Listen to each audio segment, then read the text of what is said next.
Vamos lá, Paulo. Eu fico até um pouco surpreso de ter gente que ainda fala em nome da ciência depois de tudo que a gente viu. Olha só, a fala do presidente não teve nada demais. O material de propaganda da SECOM talvez tenha gerado alguma confusão maior. E teve gente condenando, teve outros que acham que é uma defesa muito legítima da liberdade, algo que uma certa ala aí do país tem pouquíssimo apreço, né? Liberdade individual. Mas a fala do presidente foi respondendo uma provocação de uma apoiadora que estava claramente falando ali da vacina chinesa. Então, a primeira coisa que a gente tem que definir na análise é que não existe a vacina da Covid.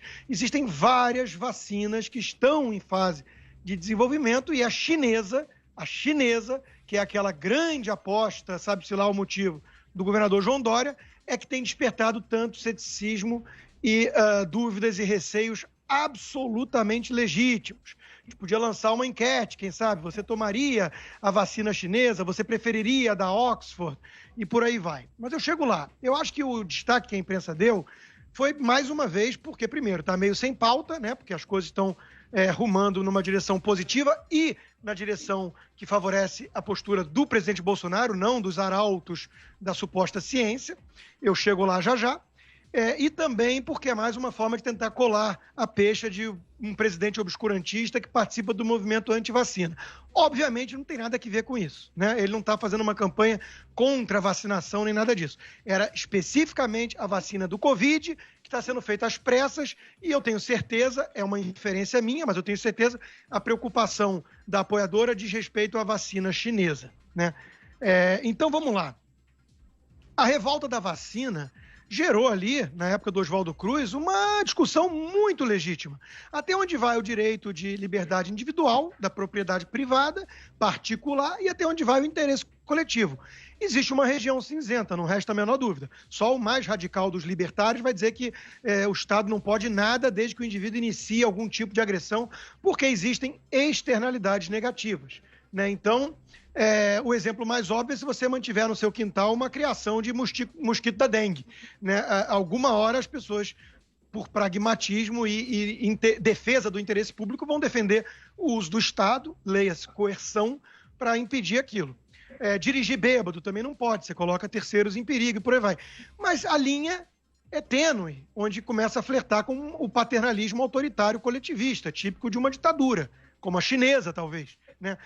Por exemplo, se o argumento de que eu pago o SUS me dá um direito de controlar de alguma forma a saúde dos outros, porque isso vai custar mais para o meu bolso, estamos numa linha escorregadia perigosíssima. O ócio, todo mundo sabe que é prejudicial à saúde, fumar é prejudicial à saúde, comer muita fritura e gordura. Então amanhã vai ter fiscais sanitários invadindo sua casa para impor uma dieta ou obrigação de exercício físico.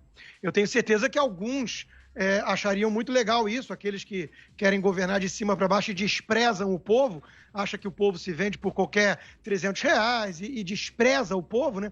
Teve um desses aí, da mídia, que falou que o voto pode ser uma arma de destruição em massa. Essa é a visão da turma. É uma visão elitista, arrogante, ungidos, né? Tipo o Supremo Pavão ativista, que quer impor a luz da razão e da ciência de cima para baixo, mesmo que seja uma ciência conversada com picaretas e com youtubers, né? De crianças. Mas, enfim. Então, o presidente não lançou nenhuma campanha anti-vacinação, mas já que falamos sobre anti-vacinação, eu vou trazer para o nosso telespectador e ouvinte um fenômeno histórico aqui. Quando foi que o movimento anti-vacina começou, por exemplo, a ganhar força nos Estados Unidos? Sabe quando foi? Na década de 70, que eu nasci, justamente por conta de uma epidemia, e que fizeram às pressas uma vacina que deu errado. Começou a ter muita sequela, começou a ter centenas de casos de problemas sérios de saúde, e isso gerou um receio muito grande. Então tem que tomar cuidado. Agora é curioso a postura dos arautos da ciência, que desprezam um remédio como a hidroxicloroquina, né, porque não tem comprovação científica, e que está na praça há 70 anos, é usado de forma profilática, leia-se, preventiva, para quem vai para a região de malária e tudo, não tem efeitos colaterais basicamente, só em visão depois de 5, 6 anos de uso contínuo. Demonizaram o remédio, politizaram o remédio, mas uma vacina feita às pressas pela China, uma ditadura sem transparência que está no epicentro dessa pandemia, isso aí eles tomariam. E, aliás, a mesma turma do meu corpo, minhas regras, na hora de assassinar o bebê em gestação, nessa hora não é mais meu corpo, minhas regras. É enfiar a agulha à força. Então tem muita incoerência nesse debate todo. Eu só posso crer que é falta de pauta ou alguma forma de tentar atingir o presidente. Eu explico por quê, né?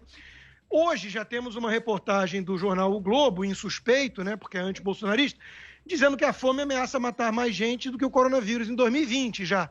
Bom, quem disse isso? Lembrei, foi o Bolsonaro, em março. Em março ele falou isso, fome vai matar mais que o vírus.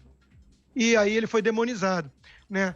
Nós temos crescimento exponencial de agressão doméstica por conta do isolamento radical, casos de depressão, sem falar desemprego, fechamento de empresas e tudo mais.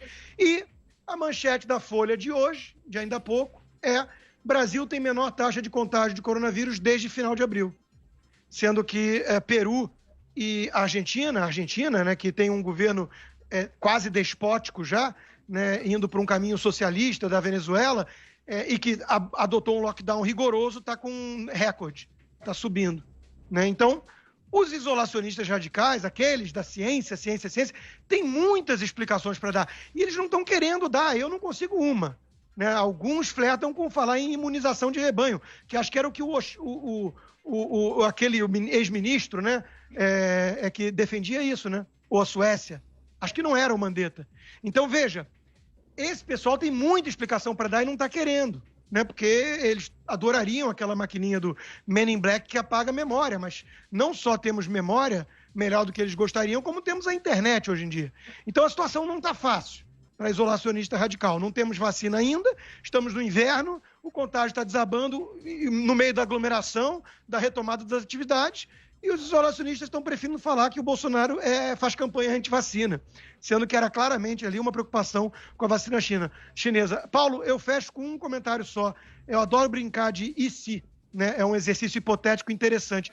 E se o Bolsonaro, em vez de reagir assim, aquela moça, tivesse dito o seguinte: olha, não, eu não só apoio a vacina, como eu já comprei 200 milhões de doses da vacina russa. E vai ser obrigatório, vai ser uso compulsório. Todo mundo vai ter que fazer fila e o Estado vai obrigar a dar. Qual seria a manchete nos jornais de hoje? Eu tenho uma ideia, mas eu deixo com o nosso ouvinte a imaginação.